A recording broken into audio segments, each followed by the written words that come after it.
Voilà, mesdames et messieurs, nous sommes très ravis de vous retrouver encore une fois aujourd'hui sur cette émission, c'est direct, parce que ici nous venons dans le cadre de la formation en ligne. Nous venons dans le cadre d'une formation en ligne, c'est la formation de l'école du ministère. Et comme vous le savez, actuellement, la question du ministère fait couler beaucoup d'encre. La question du ministère est souvent très mal comprise. Et il y a des tendances, il y a des options qui diffèrent les unes des autres.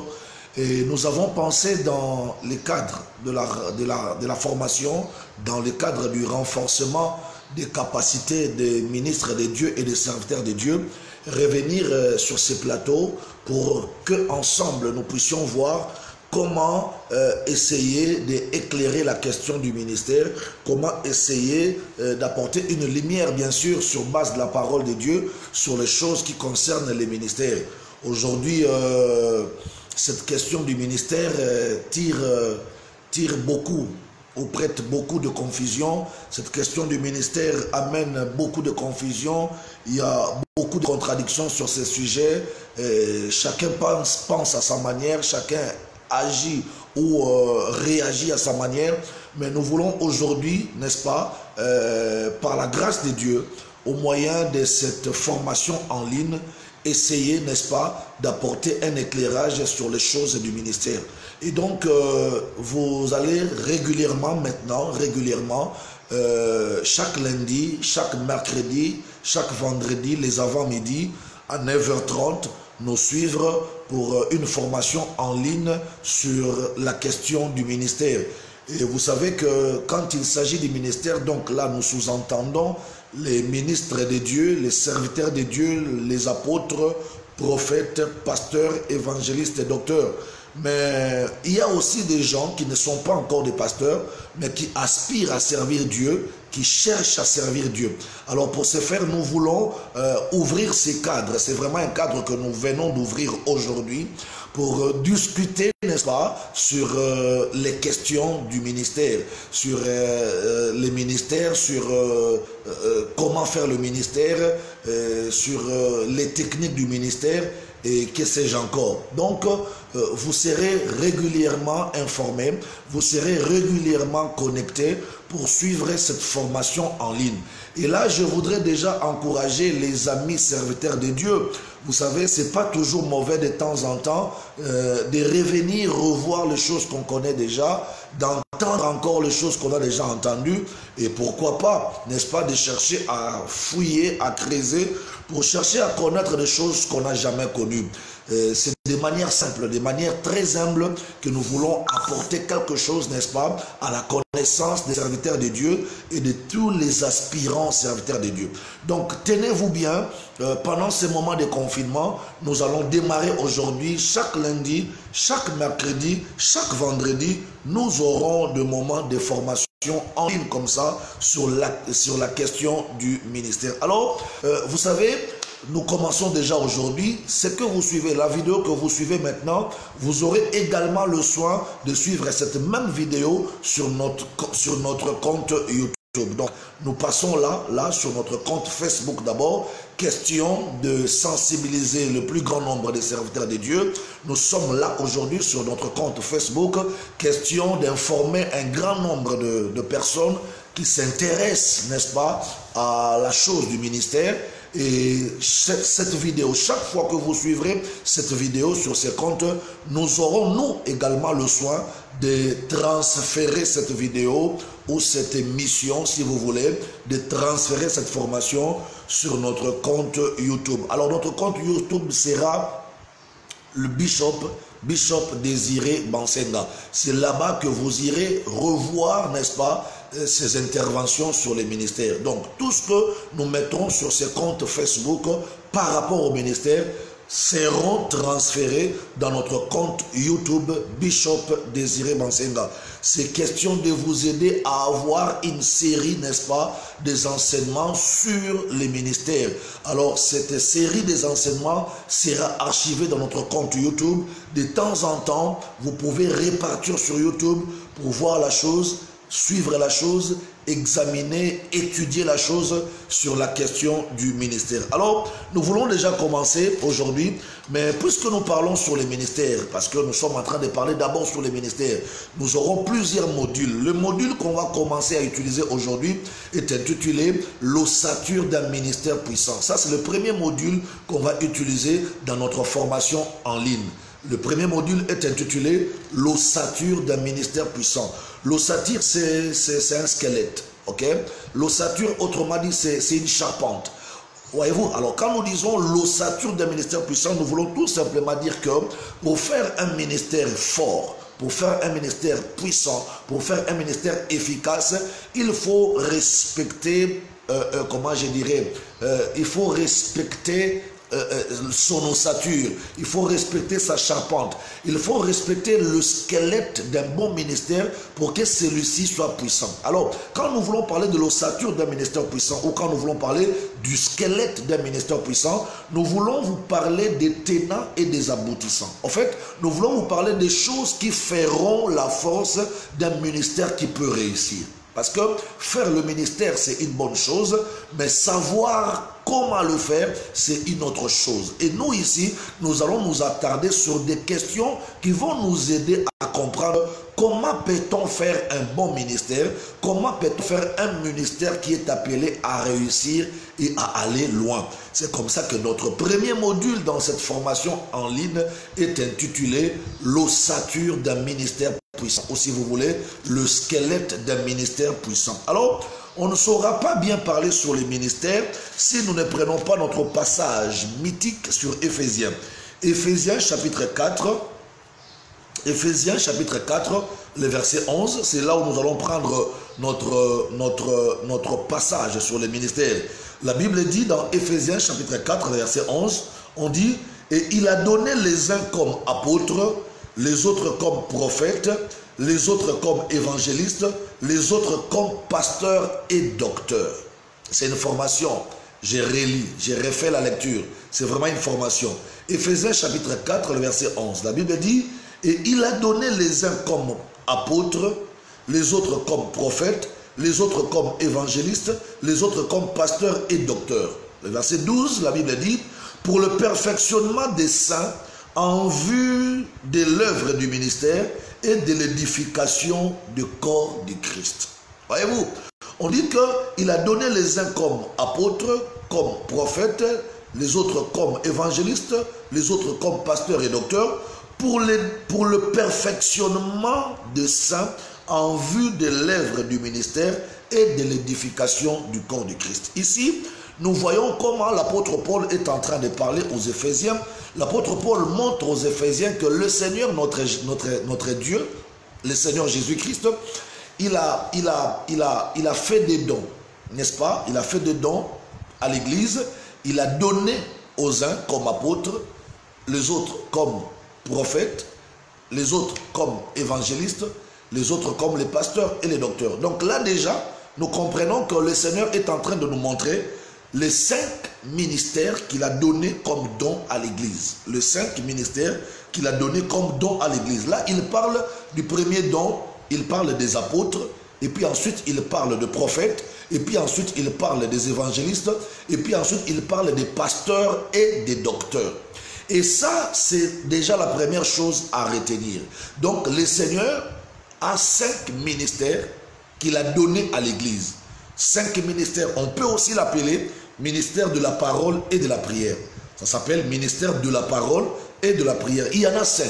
Il y a l'apôtre, il y a le prophète, il y a l'évangéliste, il y a le pasteur et il y a le docteur. Mais le problème, c'est que avant d'arriver au ministère, il y a ce que nous appelons l'appel au ministère. Parce que quelqu'un ne peut pas accéder au ministère de la parole et de la prière sans pour autant recevoir de Dieu un appel. Et Dieu dit qu'il appelle les uns comme apôtres, les autres évangélistes, les autres comme pasteurs et les autres comme docteurs. Donc tous ces 5 ministères que la Bible prévoit sont des ministères de la parole et de la prière. Mais pour accéder à ces ministères, il faudrait recevoir de Dieu un appel. Mais pour arriver à l'appel au ministère, il est important que je vous dise, que je vous parle d'abord des sortes d'appels. Parce que pour bien comprendre l'appel au ministère, c'est important que nous parlions de sorte des appels. Il y a plusieurs appels. Avant d'arriver à l'appel au ministère, il y a plusieurs appels. Parce que quelqu'un ne peut pas directement arriver à l'appel au ministère sans passer par les autres appels. Donc, avant d'arriver à l'appel qui vous introduit dans les ministères, nous voulons d'abord énumérer ou bien citer un certain nombre d'appels qui existent. Et ici, je voudrais commencer par le premier appel que Dieu donne aux hommes. Quand on est homme sur la terre, la première chose, le premier appel que Dieu va donner aux hommes, c'est l'appel à l'existence. L'appel à l'existence. Ici, Dieu établit un principe qui introduit tout homme à l'existence. L'homme s'accouplera avec une femme et ainsi il y aura procréation. Et tout homme vient dans le monde par un père et une mère. Voyez-vous, le fait de venir dans le monde par l'accouplement d'un père et d'une mère, c'est ce que moi j'appelle ici l'appel à l'existence. Après avoir été ensemble avec un homme, une femme va concevoir et puis cette femme aura une grossesse et après la grossesse, la femme accouchera. Lorsqu'une femme donne naissance à un enfant, c'est ce que nous appelons l'appel à l'existence. Ça veut dire qu'une personne rentre dans son existence. Une personne arrive dans ce monde, comment? Par la conception de sa maman, n'est-ce pas? Et puis l'accouchement.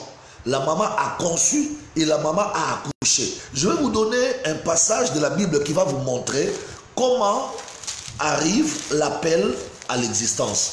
Voyez-vous, quand nous allons dans un chronique, par exemple, prenons un chronique, je vais vous parler de l'arrivée d'une personne dans le monde, la venue d'une personne dans le monde. Là, je suis en train de nous aider à comprendre seulement comment peut-on recevoir l'appel, n'est-ce pas, l'appel à l'existence, ou l'appel, quand vous regardez dans un chronique, on nous parle de Jaébé.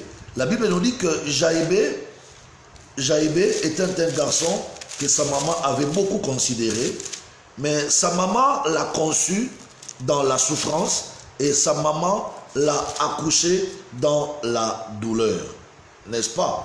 Et ça, c'est très important que nous comprenions ces choses.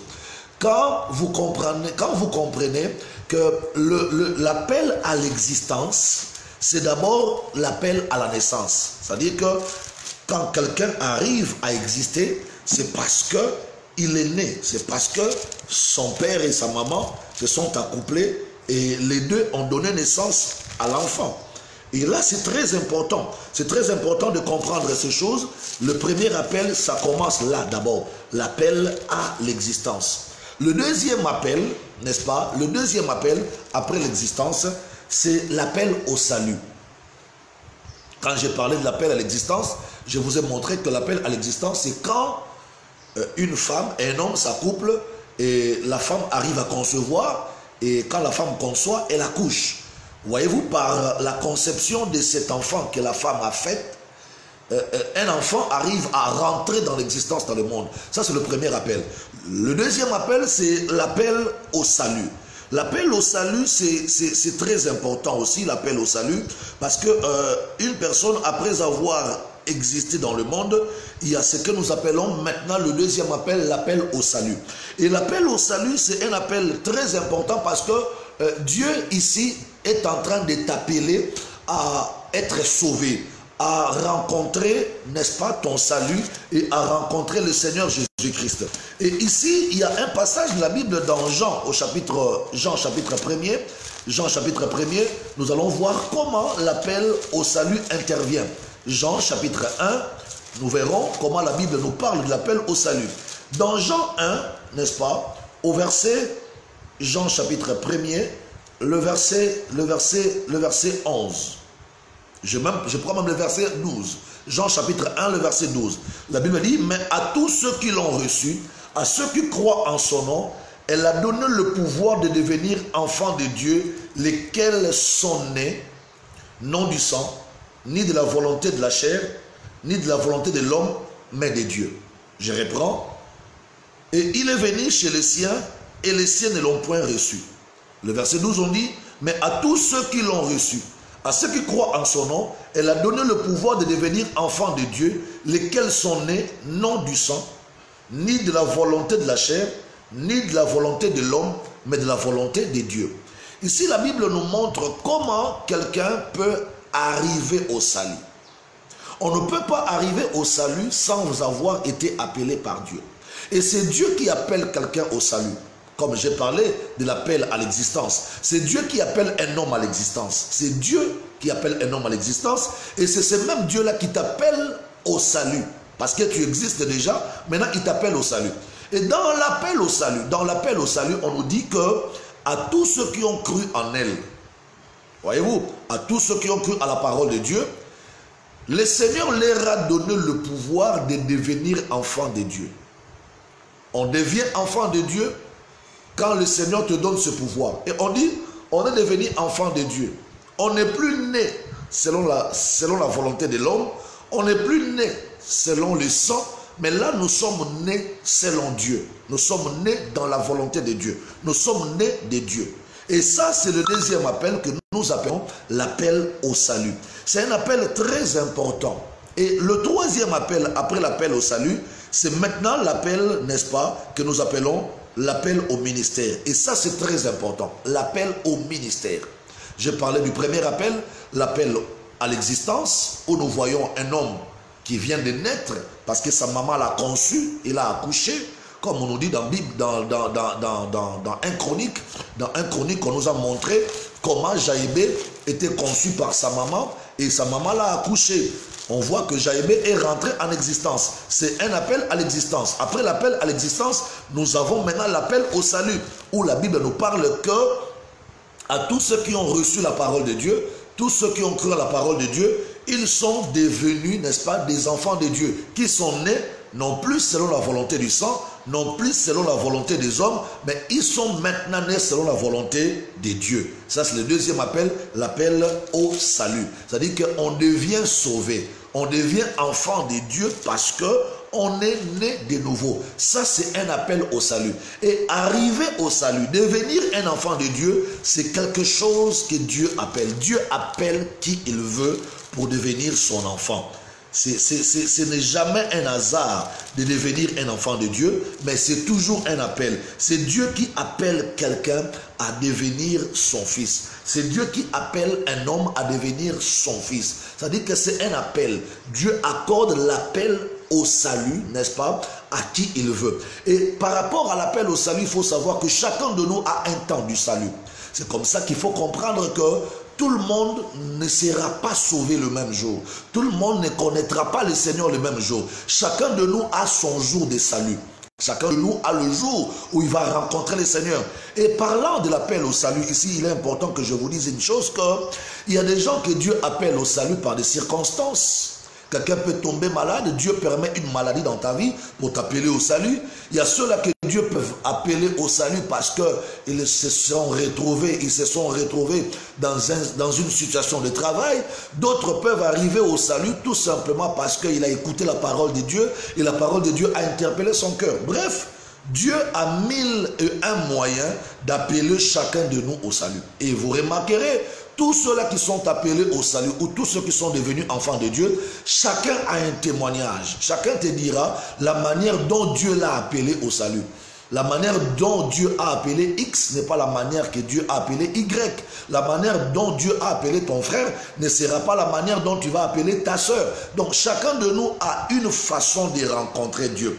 Et l'appel au salut intervient dans chacun de nous avec une particularité. Dieu a sa façon d'appeler chacun au salut. C'est comme ça que la manière dont toi tu es venu au salut ne sera pas la manière dont ton frère viendra au salut. Quand vous lisez la manière dont le Seigneur Jésus a appelé les apôtres au salut, vous verrez que chaque apôtre a été appelé au salut, n'est-ce pas, à sa façon. Chaque disciple est venu en Christ, est venu dans le Seigneur à sa façon. Donc Dieu utilise les manières particulières pour appeler chacun de nous au salut. Maintenant, après l'appel au salut, il y a l'appel au ministère. L'appel au ministère, c'est un appel très important. Et là, j'y reviendrai. Je vais revenir sur ça avant de finir les directs d'aujourd'hui, parce que c'est là où il y aura le vif de notre sujet, où nous allons parler de l'appel au ministère. L'appel au ministère, je vous ai dit que Dieu voudrait inviter quelqu'un à le servir. Mais comment Dieu va faire pour inviter quelqu'un à le servir? Dieu va l'appeler, n'est-ce pas? Et ça, c'est ce que moi j'ai dit, l'appel au ministère. C'est-à-dire que Dieu veut te faire participer au sacerdoce. Dieu veut te faire participer à son service. Et le fait que Dieu te cherche, le fait que Dieu te recherche pour après te localiser et te faire participer au sacerdoce, c'est ce que j'appelle l'appel au ministère. Et c'est cela le sujet dont je vais aborder aujourd'hui. Je vais en parler tout à l'heure. Après l'appel au ministère, il y a ce qu'on appelle l'appel à l'élévation. L'appel à l'élévation. Ça, c'est aussi un appel très important parce que quand Dieu appelle quelqu'un à l'existence, après avoir appelé quelqu'un à l'existence, Dieu appelle quelqu'un au salut pour le sauver, faire de lui un enfant de Dieu. Après l'appel au salut, Dieu appellera quelqu'un au ministère pour que la personne commence à servir Dieu. Et puis après l'appel au ministère, il y a un appel à l'élévation. L'appel à l'élévation. L'appel à l'élévation, c'est un appel très important et je voudrais que chacun de nous commence à croire à cet appel. L'appel à l'élévation est très important. C'est un appel qui ne doit pas rater dans la vie de tous ceux-là qui sont en train de servir Dieu. Parce que la Bible dit que voici mon serviteur prospérera, il s'élèvera, il montera, il sera très haut placé. Ça, c'est une promesse que Dieu donne à tous les serviteurs. Donc, quand on est appelé au ministère, il faut savoir, si Dieu t'a véritablement appelé au ministère, après ton appel au ministère, tu vivras ce que moi j'appelle l'appel à l'élévation. On va lire ces versets qui parlent de l'élévation dans Ésaïe chapitre 52, Ésaïe 52, verset 13. Ésaïe 52, verset 13, la Bible dit, voici mon serviteur prospérera, il montera, il s'élèvera bien haut. Voyez-vous, je reprends Ésaïe 52, le verset 13, on dit, voici mon serviteur. On parle des serviteurs. On parle de ceux-là qui ont reçu l'appel au ministère. On dit, voici mon serviteur prospérera, il montera, il s'élèvera bien haut. Donc, j'étais en train de dire que après avoir reçu l'appel au ministère, on devient serviteur de Dieu. Et quand on devient serviteur de Dieu, le fait d'être serviteur de Dieu, ces passages que je viens de lire dans Ésaïe chapitre 52, le verset 13, est pour vous. Parce que là-bas, Dieu promet l'élévation à tous ses serviteurs. Il promet l'élévation à tous ses ministres. Il dit, voici mon serviteur s'élèvera. Voyez-vous, voici mon serviteur prospérera, il montera, il s'élèvera bien haut. Donc nous voyons qu'après l'appel au ministère, interviendra dans ta vie l'appel à l'élévation. C'est là où je vais dire à tous ceux qui servent Dieu, servez Dieu avec joie, servez Dieu avec un grand cœur, servez Dieu avec amour. Car après l'appel au ministère, après l'appel au service, il y aura forcément un appel à l'élévation.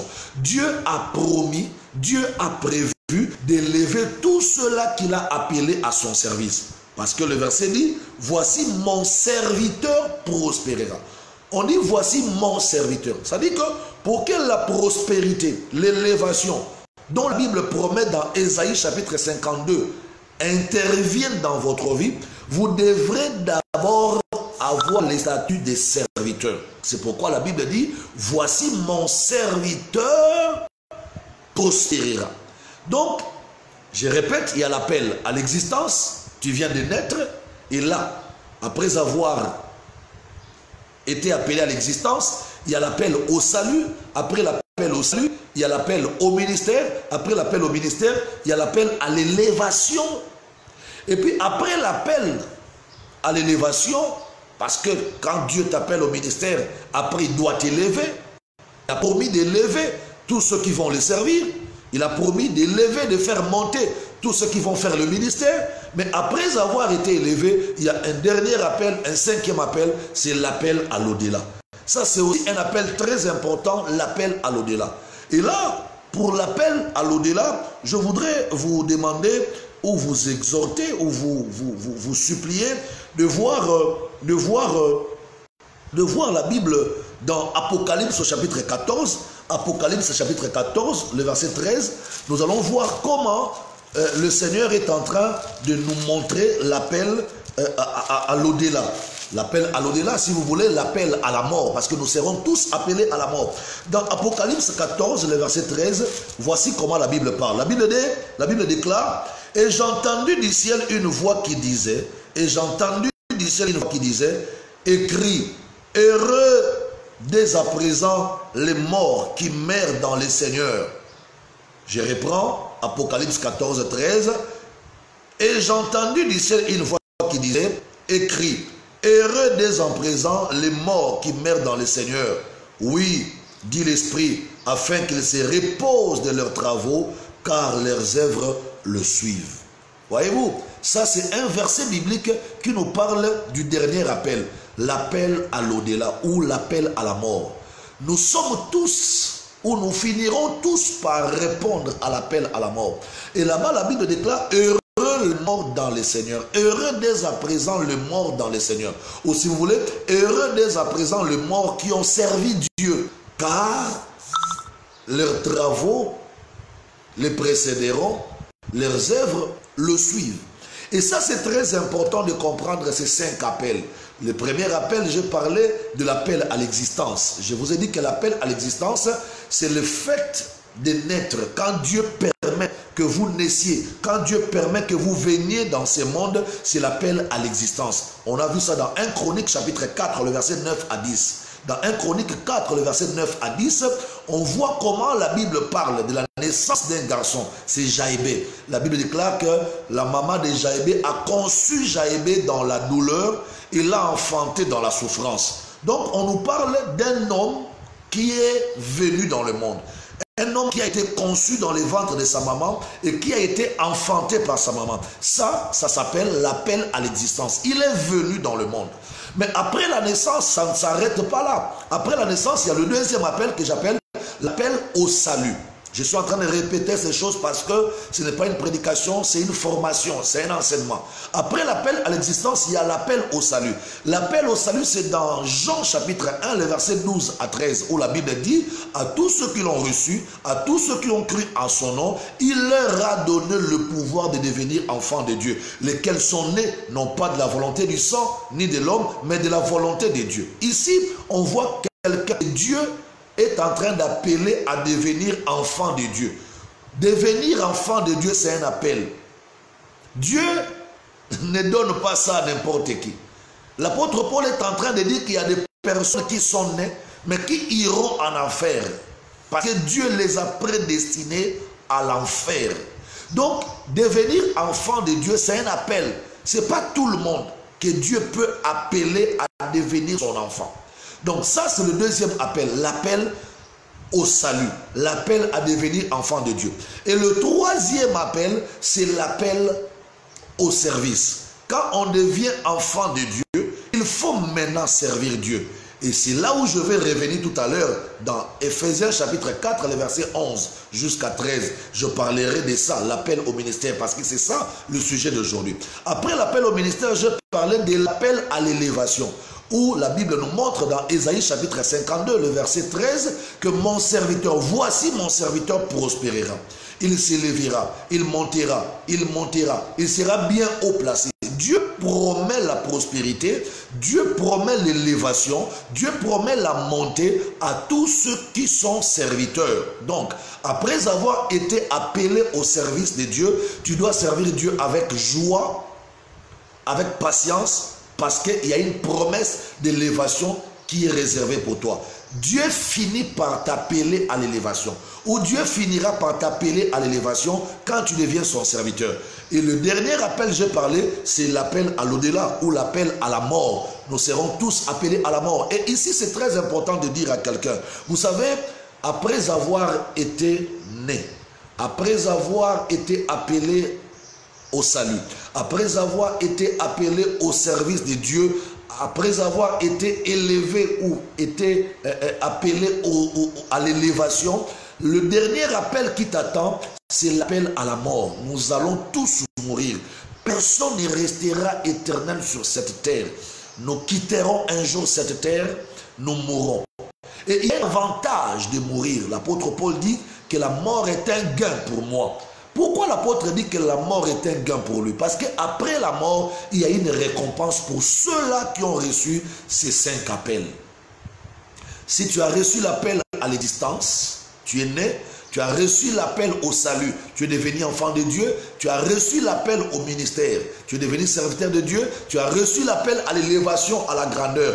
Dieu t'a béni. Il faut que tu reçoives finalement maintenant l'appel à l'au-delà, l'appel à la mort. Parce que c'est après l'appel à la mort que tu auras la récompense de tout ce que tu as reçu sur terre comme appel de la part de Dieu. Parce que s'il n'y a pas la mort, il n'y aura pas la récompense pour ceux qui sont devenus enfants de Dieu. S'il n'y a pas la mort, il n'y aura pas la récompense pour ceux qui sont devenus serviteurs de Dieu. Et s'il n'y a pas la mort, il n'y aura pas de récompense pour ceux-là qui ont été élevés par Dieu. Donc, voici les 5 appels que Dieu nous réserve lorsque nous sommes en train de vivre ici sur la terre. Mais je voudrais maintenant revenir dans mon message du jour, l'appel au ministère. Puisque je parlais de tous les 5 appels, je voudrais parler maintenant de l'appel au ministère. Frère, pour bien parler de l'appel au ministère, il est important que nous expliquions ce que moi j'appelle, ou ce que moi j'intitule les mécanismes de l'appel. Être appelé dans le ministère, c'est bien. Être appelé apôtre, être appelé prophète, être appelé évangéliste, être appelé docteur, pasteur, c'est bien. Mais comment se passe cet appel? Comment cet appel arrive-t-il dans la vie du concerné? Parce que c'est là le grand problème. Aujourd'hui, tout le monde te dira que je suis appelé au ministère. Dieu m'a appelé au ministère. Mais comment intervient l'appel au ministère? Ça se passe comment l'appel au ministère? Et c'est là où il y a beaucoup de problèmes aujourd'hui dans les choses de Dieu, dans les ministères, dans des congrégations, dans des communautés. C'est là où il y a beaucoup de problèmes aujourd'hui. C'est dans l'appel au ministère. Il y a beaucoup d'encre qui coule par rapport à ces sujets, par rapport à ces détails, par rapport à ces points. L'appel au ministère. Comment l'appel au ministère peut-il intervenir? Comment Dieu appelle quelqu'un au ministère? Ça, c'est très très important. Je vous ai dit d'abord dans Éphésiens au chapitre 5 que Dieu appelle les uns comme apôtres, les autres comme prophètes, les autres comme évangélistes, les autres comme pasteurs, docteurs. Voyez-vous, il y a 5 ministères de la parole de Dieu. En dehors de ces 5 ministères, il n'y a pas d'autres ministères de la parole et de la prière. Ça, il faut qu'on se mette d'accord déjà sur ces choses-là. Il y a 5 ministères de la parole et de la prière. Mais maintenant, comment quelqu'un peut-il arriver à recevoir l'appel au ministère? Eh bien, pour bien expliquer l'appel au ministère, je voudrais vous parler du mécanisme de l'appel. Comment l'appel au ministère peut-il arriver dans la vie de quelqu'un? Quelles sont les choses qui rentrent en jeu? Comment s'opère ce mécanisme-là de l'appel au ministère? Allons-y dans 1 Samuel, chapitre 3. C'est là où Dieu va nous ouvrir les yeux aujourd'hui pour comprendre le mécanisme de l'appel au ministère. 1 Samuel chapitre 3. La Bible dit, le jeune Samuel était au service de l'Éternel devant Élie. La parole de l'Éternel était rare en ces temps-là. Les visions n'étaient pas fréquentes. En ce même temps, Élie, qui commençait à avoir les yeux troubles et ne pouvait plus voir, était couché à sa place. La lampe de Dieu n'était pas encore éteinte et Samuel était couché dans le temple de l'Éternel où était l'arche de Dieu. Alors, l'Éternel appela Samuel. Il répondit, me voici. Il courut vers Élie et dit, me voici car tu m'as appelé. Élie répondit, je ne t'ai point appelé, retourne te coucher. Et il alla se coucher. L'Éternel appela de nouveau Samuel. Et Samuel se leva, alla vers Élie et dit, me voici car tu m'as appelé. Il répondit, je ne t'ai point appelé mon fils, retourne te coucher. Samuel ne connaissait pas encore l'Éternel et la parole de l'Éternel ne lui avait pas encore été révélée. L'Éternel appela de nouveau pour la 3e fois Samuel et Samuel se leva, alla vers Élie et dit, me voici car tu m'as appelé. Élie comprit que c'était l'Éternel qui appelait l'enfant. Et Élie dit à Samuel, va, couche-toi, et si l'on t'appelle, tu diras, parle, Éternel, car ton serviteur écoute. Et Samuel alla se coucher à sa place. L'Éternel vint et se présenta, et il appela comme les autres fois Samuel. Samuel répondit, parle, car ton serviteur t'écoute. Alors l'Éternel dit à Samuel, voici, je vais faire en Israël une chose qui étourdira les oreilles de quiconque l'entendra. Frères et sœurs, le passage que je viens de lire nous montre comment le mécanisme de l'appel au ministère d'un frère peut s'effectuer, peut s'opérer. Ici, nous voyons Dieu en l'église de Silo. Mais comment Dieu peut amener un nouveau ministre au ministère dans une église, dans une communauté qui existe déjà? Parce que l'église de Silo était une communauté où il y avait un père spirituel qui s'appelait le sacrificateur Élie. Il était père spirituel, il était pasteur de cette église de Silo, il était en même temps sacrificateur. Maintenant, Dieu a pensé qu'il faudrait apporter un plus dans cette communauté. Dieu a dit, il faudrait que j'ajoute un ministre de Dieu dans cette église de Silo. Parce que lui déjà, le père spirituel Élie, était avancé en âge, il allait déjà vers sa mort. Et puis de deux, les fils d'Élie, Ophni et Phiné, étaient des sacrificateurs, des serviteurs de Dieu, mais qui n'étaient pas sérieux dans les ministères. Donc, dans l'église de Silo, il y avait un besoin. Ça, il faut retenir. Dieu appelle au ministère lorsqu'il y a un besoin. Alors, à l'église de Silo, il y avait un besoin. Le besoin était qu'il fallait pourvoir, n'est-ce pas, au poste ministériel dans cette église de Silo. Les vieux papas, les sacrificateurs et les qui étaient pères spirituels étaient déjà avancés en âge. Ses fils Ophni et Phiné, qui travaillaient avec lui dans les ministères, n'étaient pas sérieux. La Bible nous montre que les fils d'Élie, Ophni et Phiné, étaient des ministres de Dieu moins sérieux, irresponsables et qui vivaient dans les désordres. Donc Dieu voyait Silo comme une église sans ministre de Dieu. Parce que les vieux étaient déjà partants, les deux autres fils, Ophni et Phiné, n'étaient pas des serviteurs responsables. Alors Dieu devrait maintenant pourvoir à ces postes qui devenaient vacants. Il fallait que Dieu appelle au ministère un frère pour devenir ministre de Dieu au temple de Silo. Mais qu'est-ce que Dieu va faire? Dieu va regarder dans l'église de Silo, il voit un jeune homme qui s'appelait Samuel. Alors Dieu dit, j'ai regardé Samuel, je veux appeler Samuel à faire de lui un ministre de Dieu ici à Silo.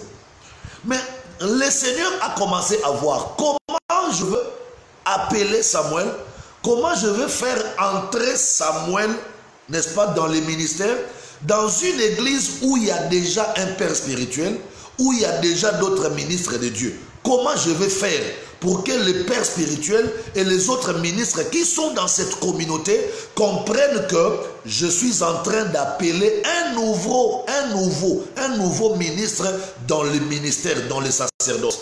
C'est comme ça que la Bible déclare, comme le jeune Samuel dormait dans les temples, n'est-ce pas, avec le père spirituel Élie, une nuit, pendant que tout le monde dormait, le père spirituel, le sacrificateur Élie dormait, Samuel aussi était en train de dormir. Pendant cette nuit-là, alors Dieu va commencer son mécanisme d'appel pour le jeune homme Samuel. Qu'est-ce qui va se passer? La Bible nous dit que l'enfant Samuel, là où il était en train de dormir dans les temples, il va entendre une voix qui l'appelle. Samuel, Samuel, Samuel.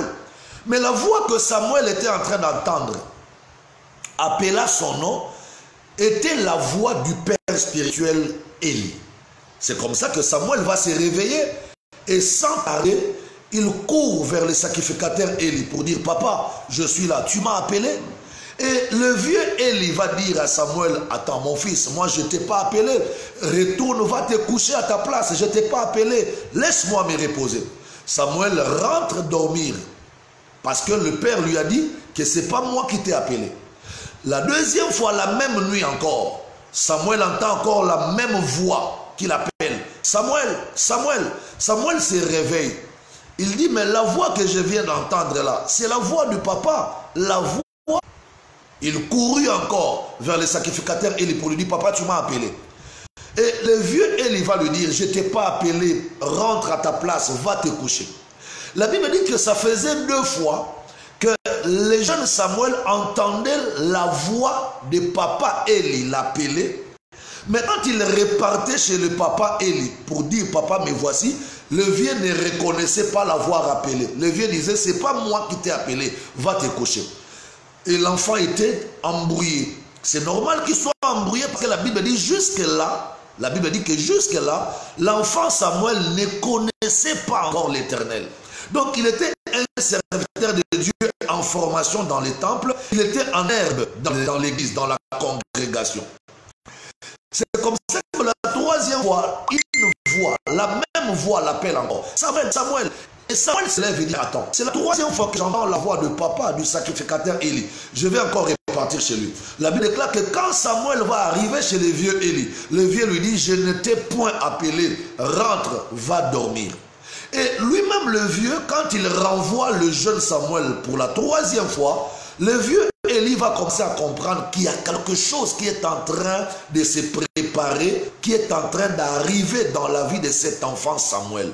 Alors, comme un vieux routier, comme un vieux père, comme un vieux ministre de Dieu, Élie va comprendre que si la voix qui appelle cet enfant Samuel n'est pas ma voix, donc certainement que c'est la voix de l'Éternel qui appelle cet enfant. Alors, la troisième fois, quand le sacrificateur Élie renvoie Samuel coucher à sa place, il dit à Samuel, quand tu pars coucher là, s'il t'arrivait d'entendre pour la quatrième fois ma voix t'appeler, ne viens plus chez moi. Là où tu seras, prosterne-toi visage contre terre et dis à l'Éternel, Éternel, me voici ton serviteur, parle-moi. Alors, c'était une façon pour le sacrificateur Élie de dire à l'enfant Samuel que c'est lui qui t'a appelé jusque-là pendant 3 fois. Ce n'est pas moi, c'est l'Éternel.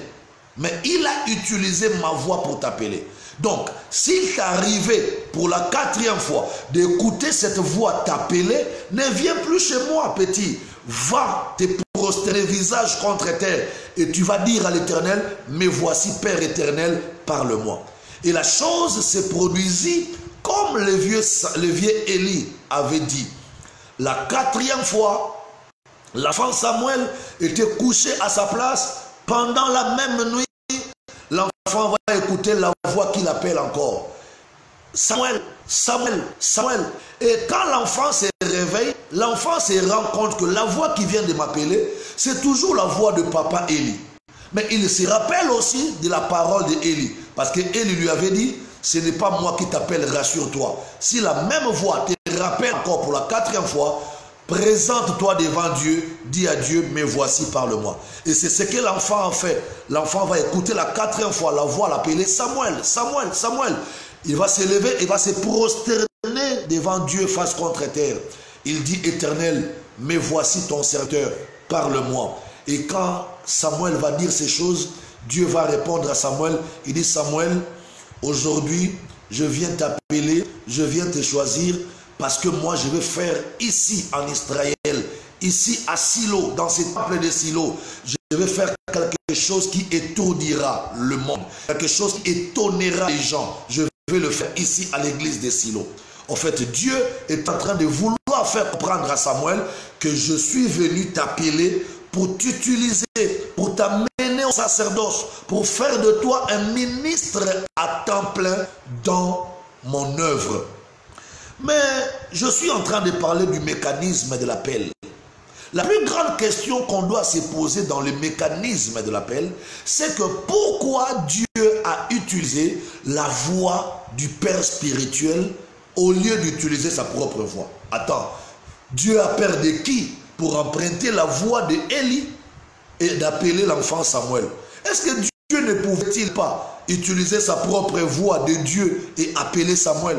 Moi, j'imagine que Dieu pouvait se lever ce jour-là avec sa voix grave et commencer à appeler Samuel. Samuel, Samuel, je vais t'utiliser, viens à mon service. Mais Dieu n'a pas utilisé sa voix, comme Apocalypse nous dit, sa voix c'est comme des tonnerres, c'est comme les cris, le bruit de courant d'eau. Dieu n'a pas utilisé sa voix, il a pris la voix du Père spirituel de Samuel. Pourquoi Dieu a fait ça?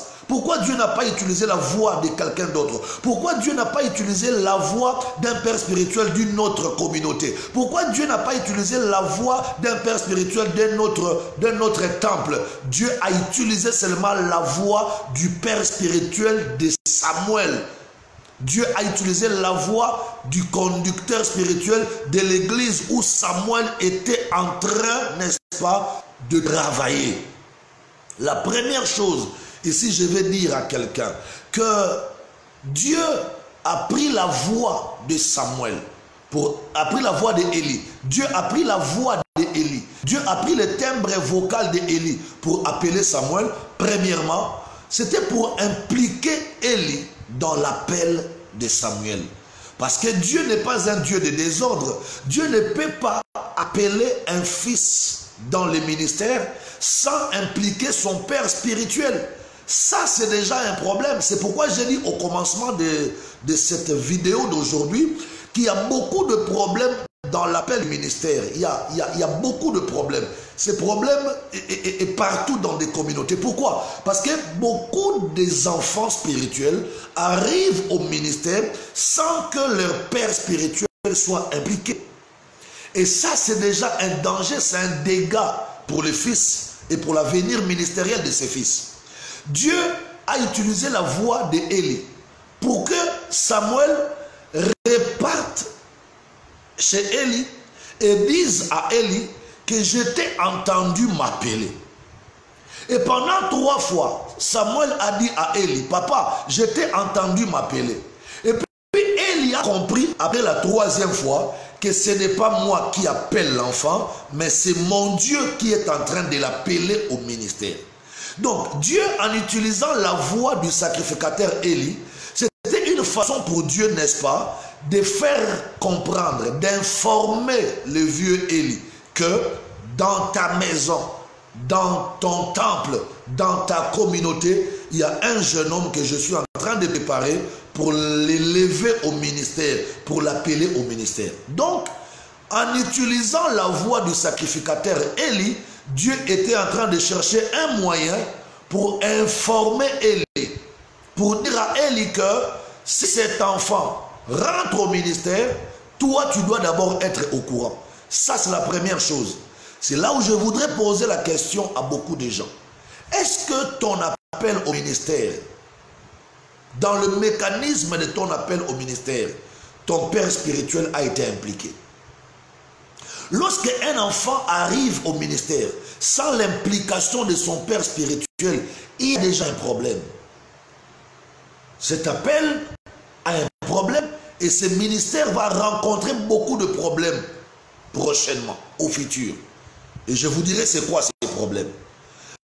Donc, comme Dieu est un Dieu d'ordre, Dieu s'organise toujours à impliquer les pères spirituels dans les appels de leurs fils. Parce que Dieu ne peut pas venir dans la maison de quelqu'un. Dieu vient dans la maison de quelqu'un où il y a un père.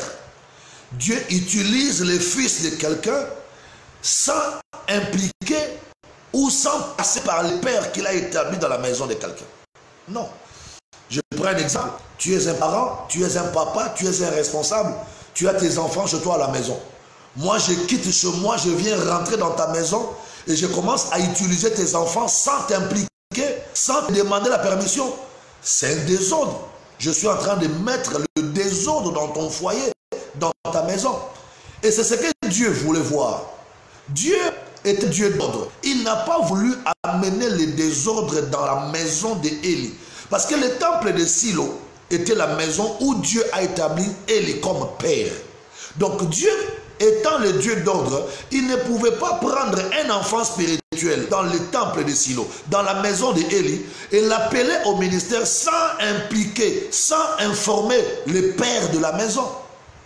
Comment peut-on voir aujourd'hui des ministres de Dieu qui sont arrivés au ministère, mais sans l'implication de leur père spirituel? Normalement, le père spirituel doit savoir comment cet enfant est arrivé au ministère. Pourquoi? Parce que Dieu s'organise toujours. Dieu s'arrange toujours à informer, à impliquer les pères spirituels dans l'appel, dans les mécanismes de l'appel de leurs enfants. C'est là où je dis que aucun enfant, aucun fils ne peut arriver au ministère sans que Dieu fasse de son père spirituel le témoin de son appel. En fait, Dieu, en utilisant la voix du sacrificateur Élie, il a seulement voulu faire de Élie le témoin de l'appel de son fils Samuel.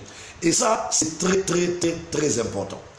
Je vais encore révéler un deuxième point. J'ai dit que le premier point, ou la première raison pour laquelle Dieu a utilisé la voix du sacrificateur Élie, c'était pour impliquer Élie dans l'appel de son fils. Le deuxième point que je vais révéler encore, l'enfant Samuel n'a pas écouté la voix de notre père spirituel. Quand Dieu veut appeler Samuel, Dieu utilise la voix de son propre père spirituel. Dieu utilise la voix de Élie, parce que c'était lui le papa spirituel de l'enfant Samuel. Donc, le deuxième point que je vais révéler, c'est que la personne habilitée à te dire que Dieu t'appelle au ministère, ce n'est pas le père spirituel des voisins. Ce n'est pas le père spirituel d'une autre communauté. La personne bien indiquée par Dieu à te révéler ton appel au ministère, c'est le père spirituel sous qui tu es en train d'évoluer. Imaginez que Dieu prenne la voix d'un autre père spirituel qu'est Élie pour appeler Samuel au ministère. C'est-à-dire que Samuel entrerait dans l'exercice du ministère, mais son propre papa ne serait pas au courant. Et là, ça allait commencer à créer des problèmes au temple de Silo. Parce que de temps en temps, Élie va commencer à poser la question à Samuel. Qui a fait de toi ministre? Depuis quand tu es devenu ministre?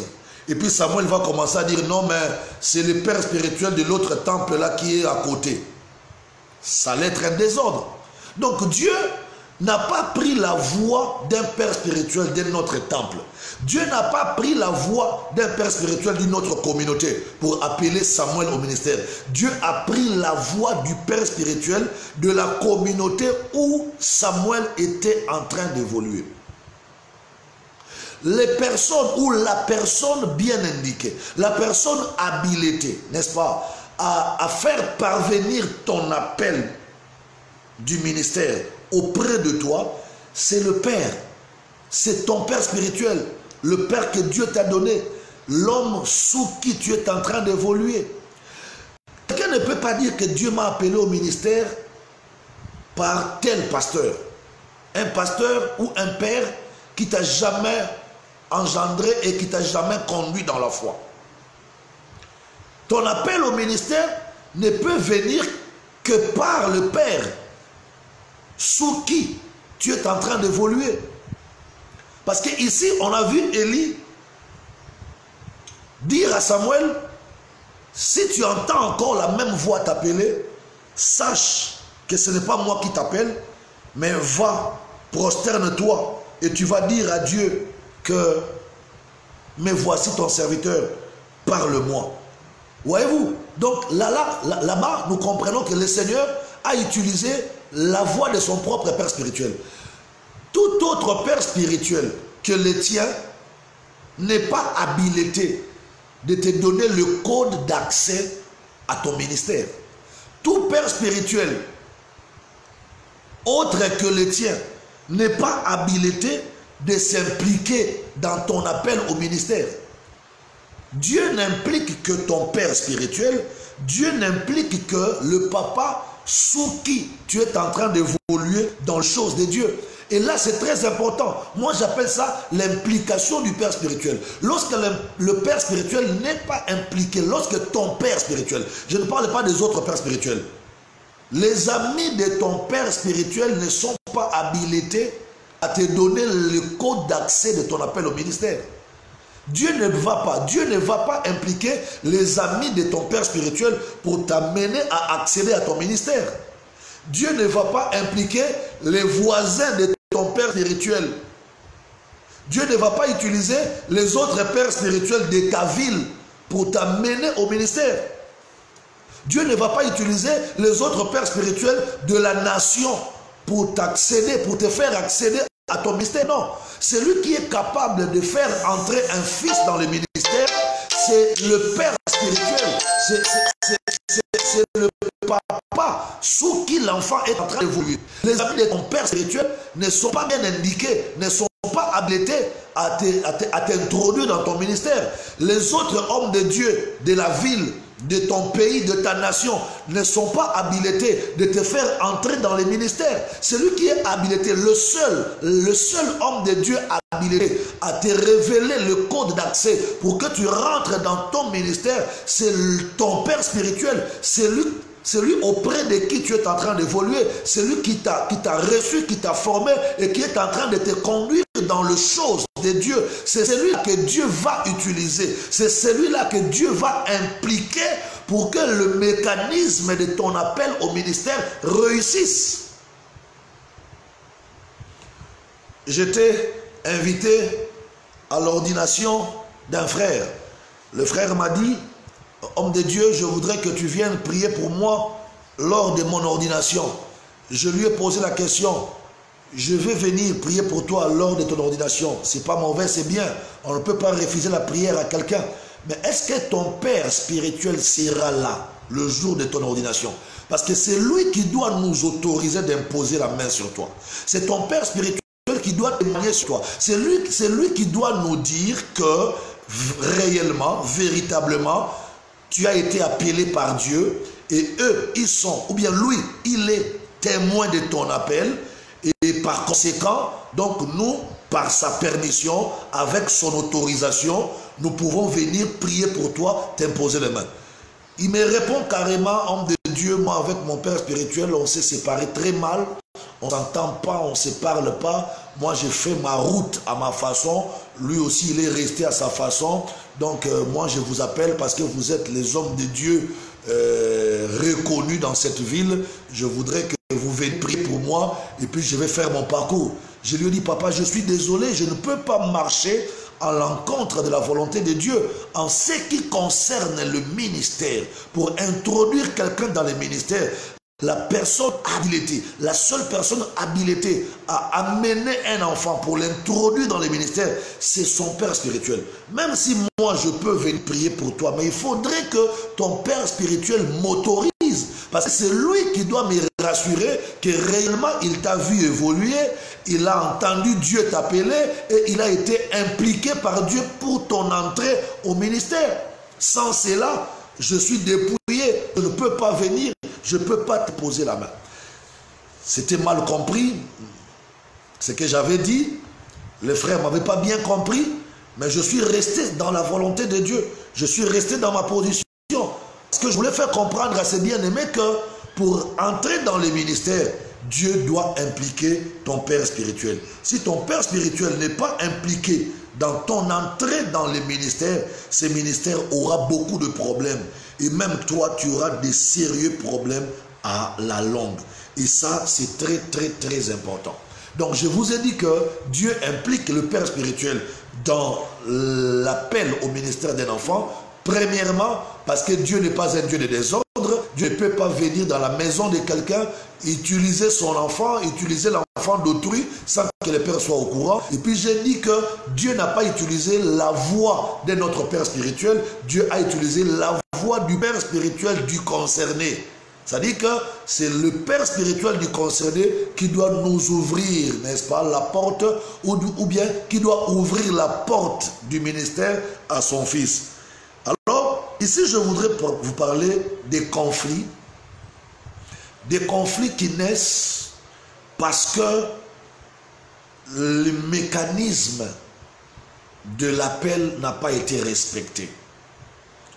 Les conflits qui peuvent arriver parce que le mécanisme de l'appel d'un fils n'a pas été respecté. Lorsque un père spirituel n'est pas impliqué dans l'appel du ministère de son fils, le premier conflit qui va naître, c'est que ce père-là ne reconnaîtra jamais le ministère de son fils. Et moi, je pense que le père a raison de ne pas reconnaître contre le ministère du Fils, parce que lui, le Père, n'a pas été impliqué. Dieu n'a pas impliqué le Père quand il appelait le Fils au ministère. Et brutalement, brusquement, le Père se rend compte, le Père constate que mon Fils devient déjà ministre. Mais ce Père aura du mal à reconnaître un Fils. Le papa aura du mal, le Père spirituel aura du mal à reconnaître que réellement, ce fils, ce garçon a été appelé par Dieu.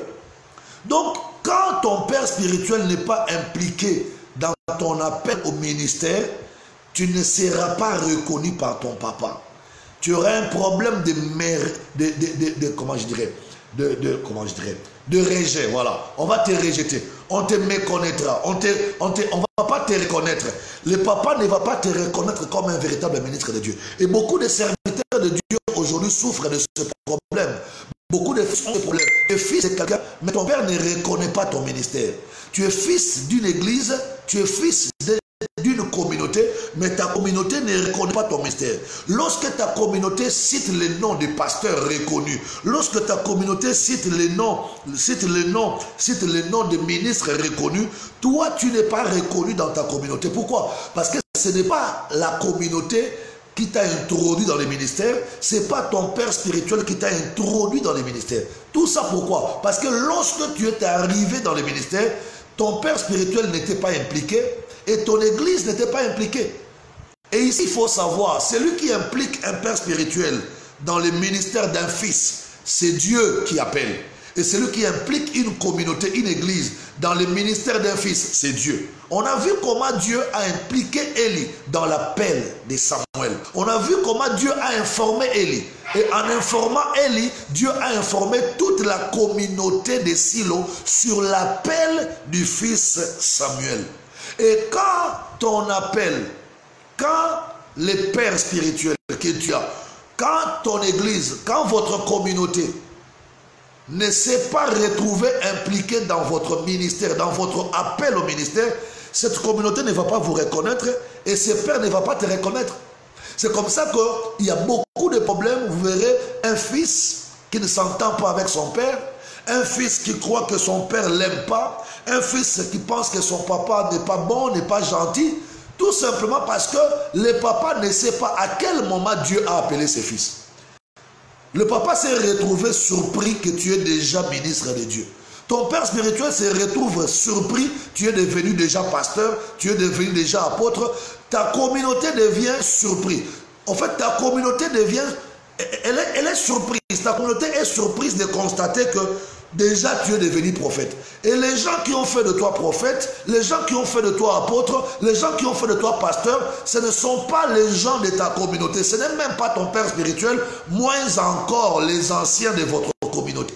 Donc le père spirituel, y compris ta communauté, ton église où tu es né et où tu as grandi, ils sont tous surpris de constater qu'à la cité, tu es déjà apôtre, ailleurs tu es déjà pasteur, ailleurs tu es déjà prophète. Et la seule chose qu'ils vont faire, ils vont replier, ils vont se dire, mais nous, on les reconnaît comme frères, mais on ne sait pas quand est-ce qu'il est devenu prophète. On les reconnaît comme frères, mais on ne sait pas quand est-ce qu'il est devenu apôtre. On les reconnaît comme frères, mais on ne sait pas qui a fait de lui pasteur.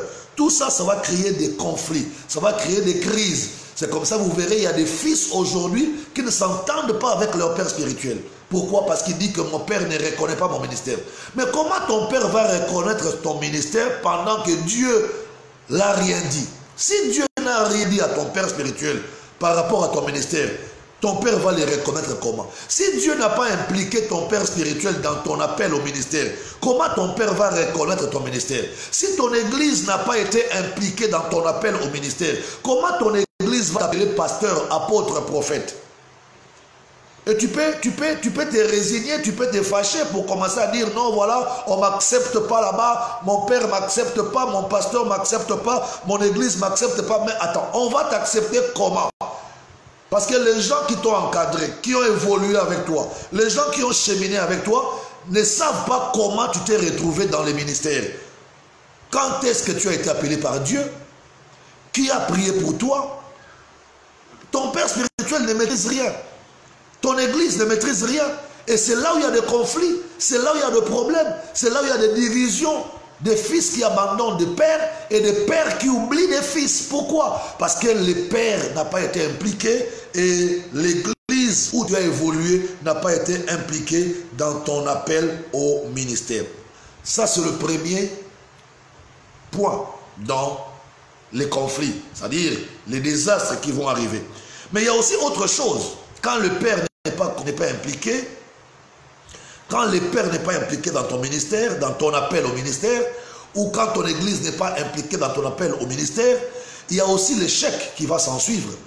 Beaucoup de gens échouent parce qu'ils font le ministère eux-mêmes, sans couverture de leur père spirituel. Tu es rentré au ministère, ton père n'est pas au courant.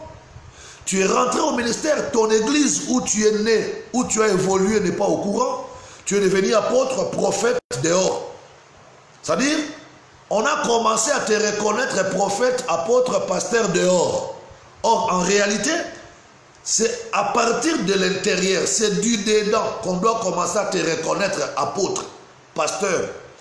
C'est ta communauté, c'est ton père spirituel qui doit commencer par te reconnaître. C'est ta famille spirituelle qui doit commencer par te reconnaître ministre de Dieu.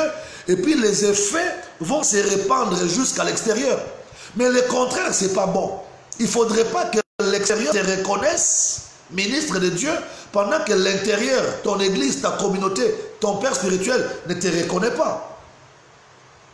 Voyez-vous? Et là, quand on renverse les choses comme ça, lorsqu'on n'implique pas son père spirituel, lorsque le père spirituel n'est pas impliqué, lorsque l'église n'est pas impliquée dans ton appel au ministère, j'ai dit premièrement, il y aura un conflit. Ce papa-là ne va pas te reconnaître comme ministre, ton église ne va pas te reconnaître comme ministre. Et puis deuxièmement, il y aura l'échec qui va t'accompagner. Pourquoi l'échec va t'accompagner? Parce que tu es seul. Ton père spirituel ne te couvre plus. Ton église ne te couvre plus. Tu me diras, oui, mais homme de Dieu, si mon père spirituel ne me couvre plus, j'ai trouvé un mentor, mon mentor va m'aider, mon mentor va me couvrir. C'est bien bon d'avoir un mentor, mais un mentor c'est qui? Un mentor c'est un maître.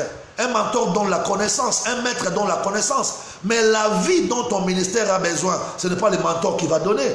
Un maître ne donne pas la vie, un maître donne la connaissance. L'apôtre Paul dit, quand vous aurez beaucoup de maîtres, quand vous aurez beaucoup de mentors, mais le Père, vous en aurez qu'un seul. Et c'est le Père qui donne la vie. Ton ministère a besoin de la vie.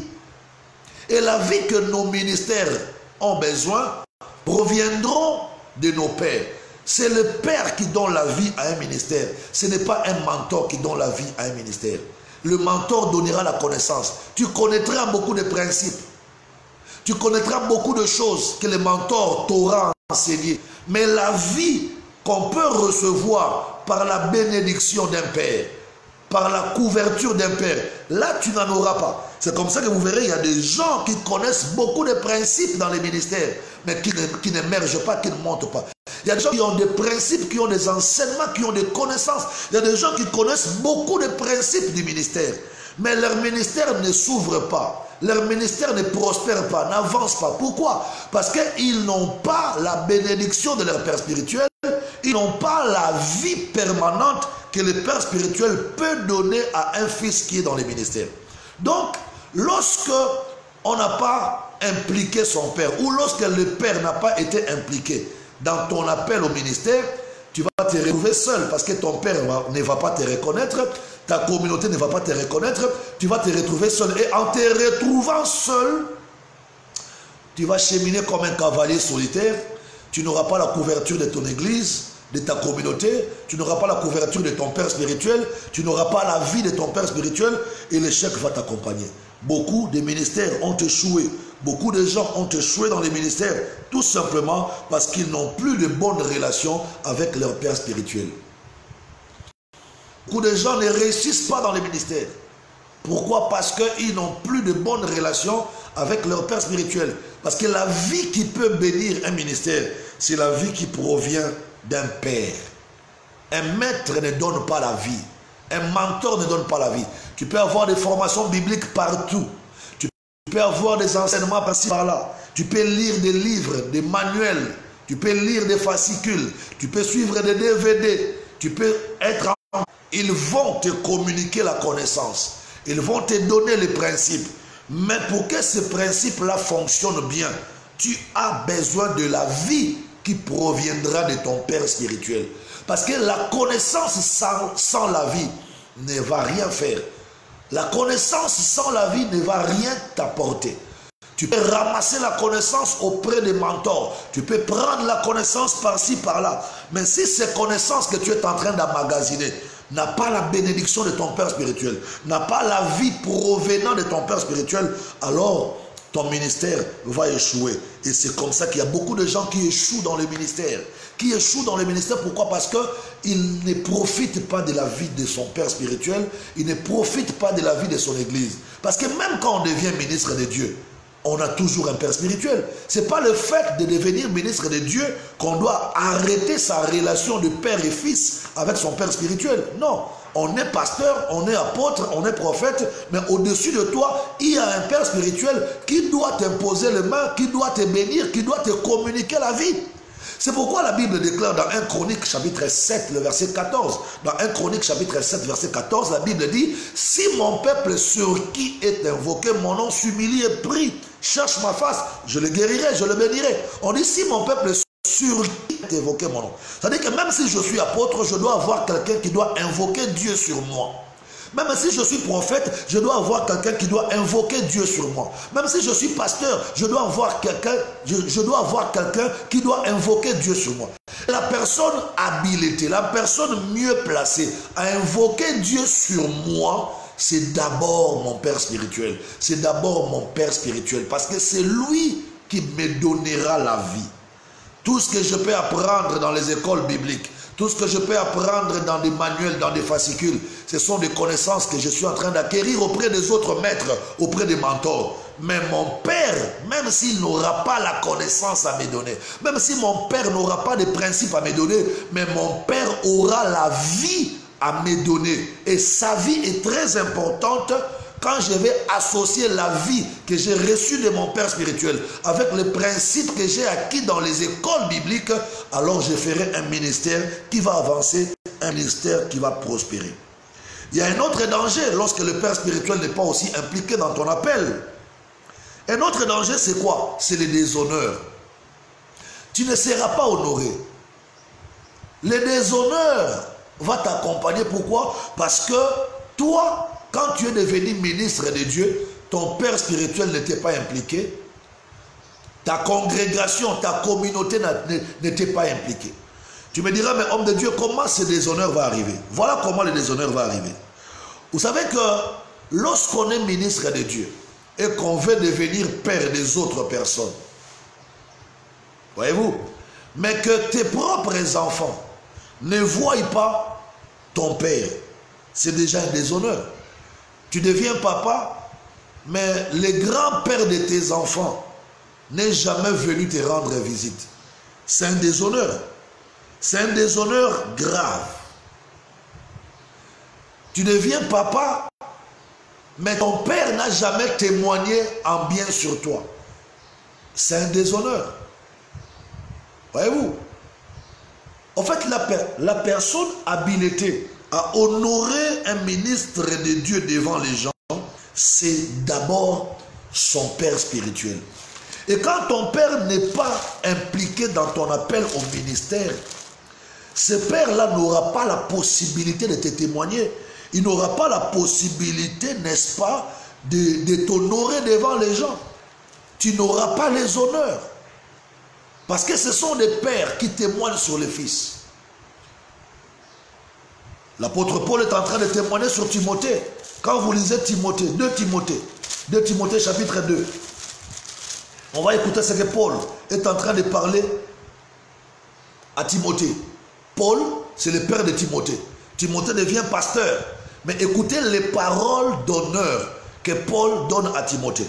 Dans 2 Timothée chapitre 2, je commence au verset 1er. 2 Timothée chapitre 2 verset 1. La Bible déclare: toi donc, mon enfant, fortifie-toi dans la grâce qui est en Jésus-Christ.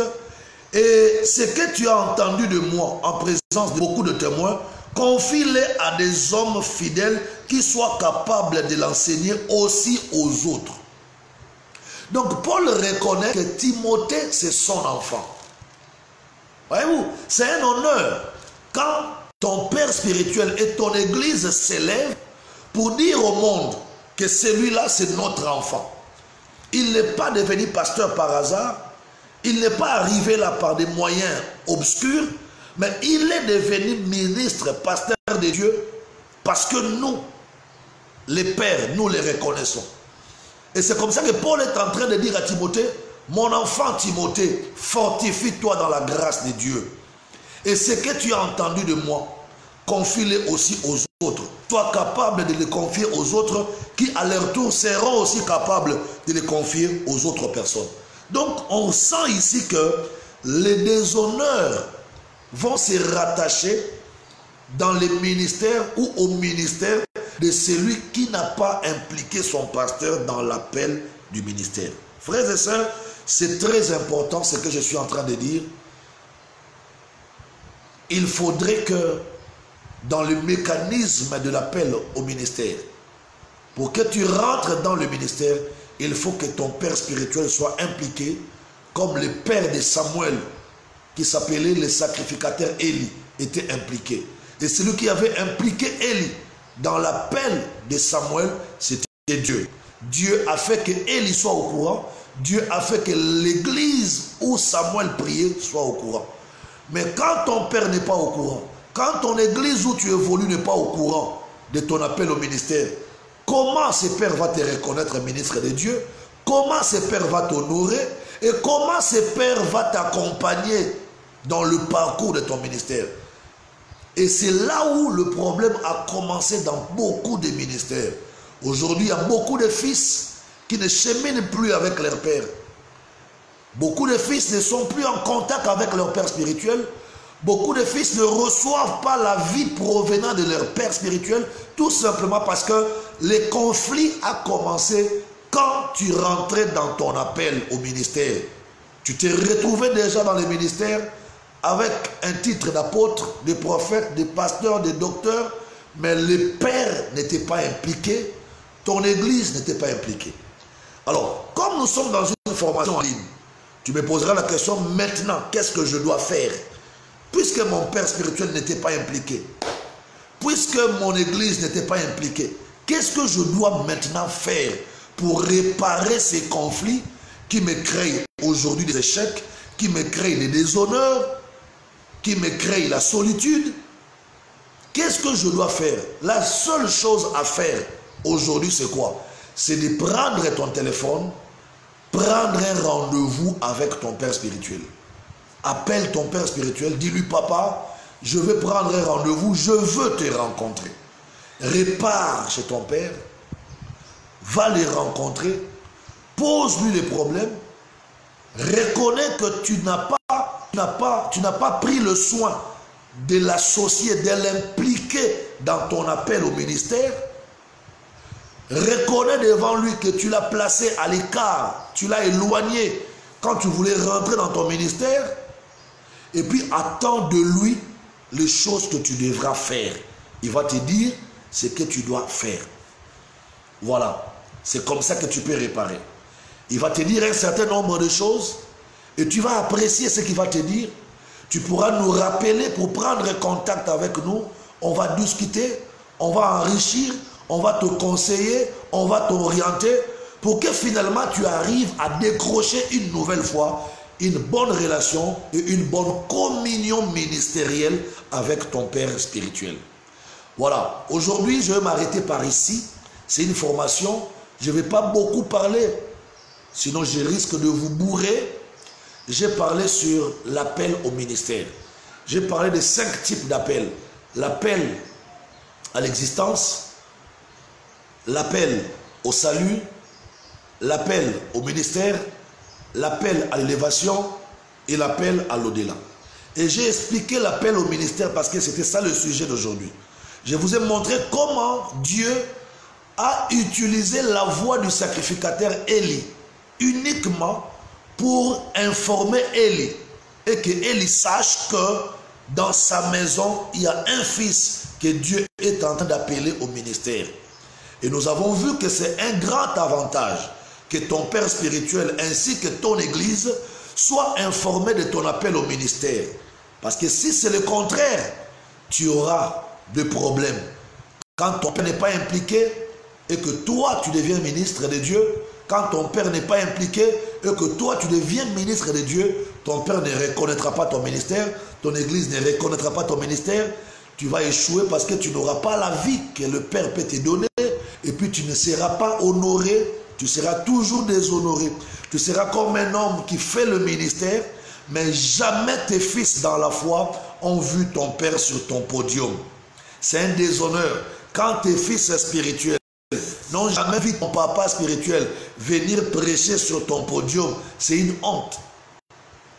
C'est un déshonneur. Mais quand ton père est impliqué dans ton appel au ministère, ton père ne va pas t'abandonner. Il cheminera avec toi. Il sera même prêt de temps en temps à revenir chez toi, sur ton podium, prêcher, partager la parole. Et ainsi tes enfants sauront, ah, voici le papa de notre papa. Quand tes enfants voient ton papa devant eux, c'est un honneur pour toi.